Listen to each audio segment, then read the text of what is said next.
नमस्कार शेतकरी बंधूंनो. आज आपण तिसऱ्या बुरशीनाशकाविषयी माहिती घेणार आहोत, जे की आहे क्रिस्टल कंपनीचे बाविस्टीन. बाविस्टीनमध्ये कार्बेंडाझिम 50% WP म्हणजेच वेटेबल पावडर हे ब्रॉड स्पेक्ट्रम सिस्टमॅटिक बुरशीनाशक आहे, जे पिकांच्या रोगांचे प्रभावीपणे नियंत्रण करते.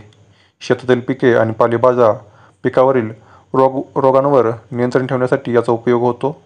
याचा उपयोग उपचारात्मक आणि प्रतिबंधात्मक म्हणून केला जातो. तर मित्रांनो, हे एक अंतर्प्रवाही बुरशीनाशक आहे. याचा डोस साधारणपणे 1 ग्राम प्रति लिटर असा वापर केला जातो.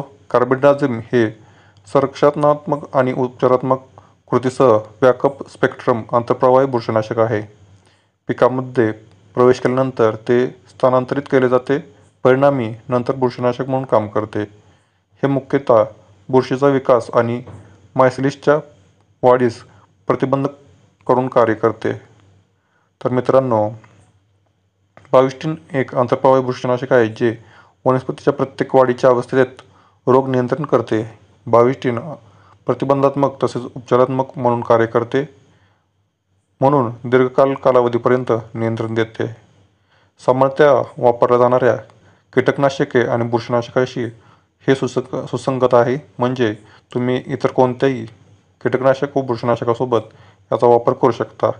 शेतात आणि बागायती पिकांमध्ये विविध रोगांवर हे नियंत्रण करते, जसे की भात शेतीमध्ये ब्लास्ट, खोडकूज आणि स्मट, तसेच गव्हामध्ये स्मट, भुईमुगामध्ये टिक्का रोग, अशा विविध रोगांवरती ते नियंत्रण करते. कापसामध्ये मूळकूज, कॉलर रॉट, अँथ्रॅकनोज, बुरशीजन्य पानावरील टिपके, तसेच भोपळ्यामध्ये पावडरी मिल्ड्यू, अँथ्रॅकनोज, तसेच वांग्यामध्ये बुरशीजन्य पानावरील टिपके, पावडरी मिल्ड्यू, सफरचंदामध्ये स्क्रॅब, द्राक्षामध्ये पावडरी मिल्ड्यू, बुरशीजन्य पानावरील टिपके, अँथ्रॅकनोज, बार्लीमध्ये असेल स्मट, गुलाबावरील पावडरी मिल्ड्यू, बीन्समधील पावडरी मिल्ड्यू, बीटमधील पावडरी मिल्ड्यू आणि बुरशीजन्य पानावरील टिपके या सर्वांवरही तसेच इतर पिकांवरतीही प्रभावीपणे नियंत्रण करते. याला तुम्ही आपल्या शेतामध्ये ट्रेंचिंगही करू शकता, जेणेकरून आपल्या पिकाची मर होणार नाही. धन्यवाद.